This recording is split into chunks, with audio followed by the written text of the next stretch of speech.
Hello, my name is Taya Graham, and this is a breaking news update in a story that is developing in Prince George's County, Maryland. And remember, if you have evidence of police misconduct, please share it with us. Email us privately at par@therealnews.com, and we might be able to investigate. Now, on to the breaking news. Prince George's County Police have charged one of their own, Corporal Michael Owen, with second-degree murder for shooting a man in handcuffs. The shooting occurred Monday evening in Silver Hills, a community outside of Washington, D.C. Owen had detained William Green and had put him in handcuffs inside the front seat of his patrol car.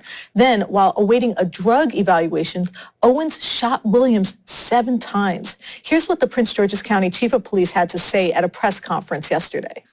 I am unable to come to our community this evening and offer you a reasonable explanation for the events that occurred last night. I have concluded that what happened last night is crime.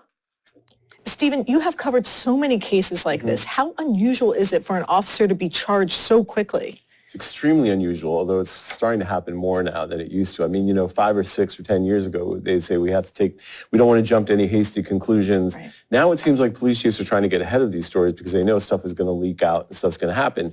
But of course, when you shoot a man in handcuffs, who had his hands behind his back. And who I think was also seatbelted into the police car as well. Just so you know what, in the press conference, they did not confirm that. They didn't confirm that? And, okay. It's interesting. It was the same sort of, we've seen in other cases like in Fort Worth, Texas, where the police leaked out some information. They said there was a struggle, but that didn't turn out to be true. They said there was smell of PCP, then they wouldn't confirm that. And yesterday at 1:30, they said they were going to have a press conference, and I don't think there was any intimation that they were going to charge this police officer. I think they're more saying we're going to have a press conference and we're going to try to say, we'll wait and see. And then a very shaken police chief comes up in front of the community and says, I have no explanation for what happened. And I think the problem is that when you shoot a man in handcuffs, any police officer you speak to who does the job correctly will tell you that you can't mess with. They're in your custody. Right, and you're responsible for their safety. Once you put someone in cuffs, the officer is responsible for their safety and well-being, right? No matter what the previous condition was. Absolutely. There is no doubt about it that you cannot hit, touch, or any way do anything to a person in handcuffs because they are considered defenseless and to be in police custody. Now, it said that Corporal Owen was not wearing his body camera that day. How is that even possible? Isn't that part of your gear, your equipment, your gun, and then your body camera? Well, it's a really interesting question because many departments have deployed body cameras throughout their department, but in Prince George's County, they have 1,500 sworn officers, and only about 80 officers have body cameras at this point. They've been slowly rolling out the program, and that was one of the questions the chief faced. Why don't you have a body cam program? Because obviously a body cam would shed a lot of light on this. Now maybe they're all relieved that they don't have a body cam because it could prove to be, but that is a good question. I mean, Prince George's County is a police department that's been under federal consent decree for racist and unconstitutional practices, so you would think that they would have a body cam program, but for some reason it hasn't been rolled out yet. Now, Stephen, there is a law enforcement officer's Bill of Rights. As a matter of fact, Maryland has one of the strongest in the country. As a matter of fact, other states have modeled it for their police departments because the protections for police officers who allegedly have committed crimes are so strong. Talk to me a little bit about how the law enforcement officer's Bill of Rights was or was not used in this case. Well, it's interesting. In Maryland, the law enforcement officer's Bill of Rights is so stringent it makes police almost untouchable. They have rights that none of us have when we commit a crime. But the police commissioner was asked this question, and he said basically emphatically, I was told the law enforcement officer's Bill of Rights was not applicable. And it's interesting because it speaks to some of the things we don't know about the case. And specifically what we don't know is what precipitated the shooting. The chief has been vague. The statement of probable cause is vague. All it says is that the guy was shot 7 times.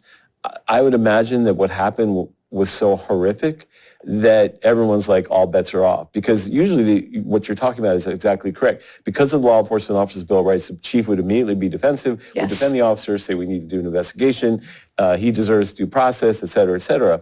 But in this case, he said, no, I consulted someone legally, he said it doesn't apply here. What I think the reason is whatever happened was so horrific that the police department feels like in retrospect they can't justify any sort of, anything other than charging the officer within 24 hours.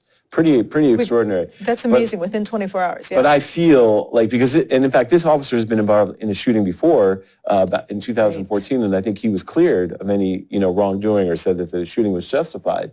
So, he probably felt like he could use his gun in any situation, like many police officers feel, when there's even a slight or reasonable fear. But I think the problem is, even in our completely lax, society where police have almost I would say I would say, almost unfettered ability to Right. use violence against citizenry. He must have done something that was really screwed up.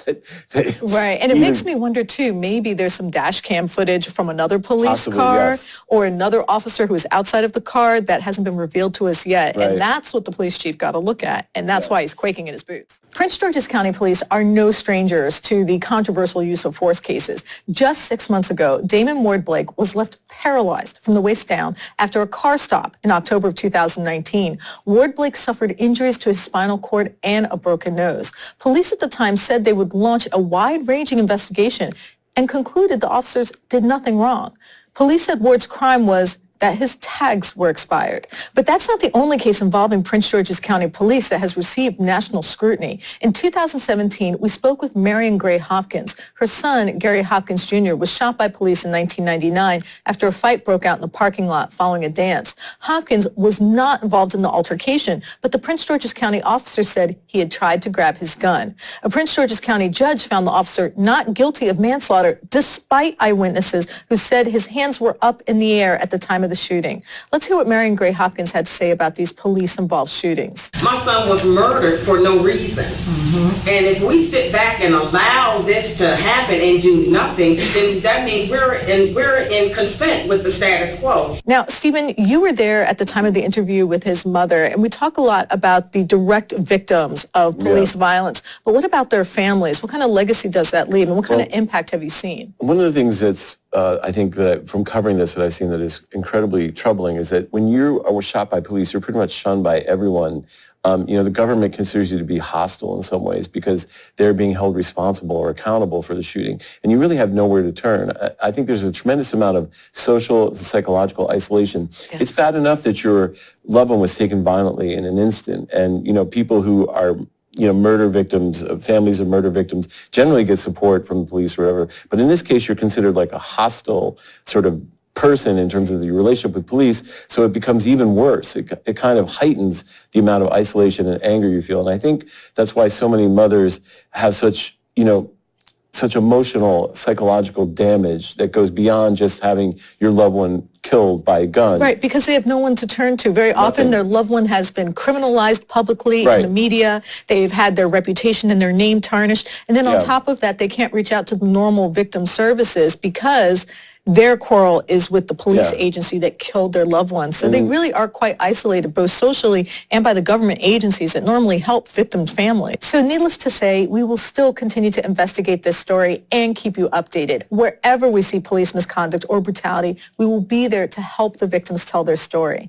I'd like to thank my colleague Stephen Janis for his investigative reporting on this piece. And before we go, I want you watching to know that if you have evidence of police misconduct or brutality, please share it with us and we might be able to investigate. Please reach out to us. You can email us tips privately at par@therealnews.com and share your evidence of police misconduct. And of course, you can message me directly at Tea's Baltimore on Twitter or Facebook. And please like and comment. I do read your comments and appreciate them. And please share our videos to help us get the word out.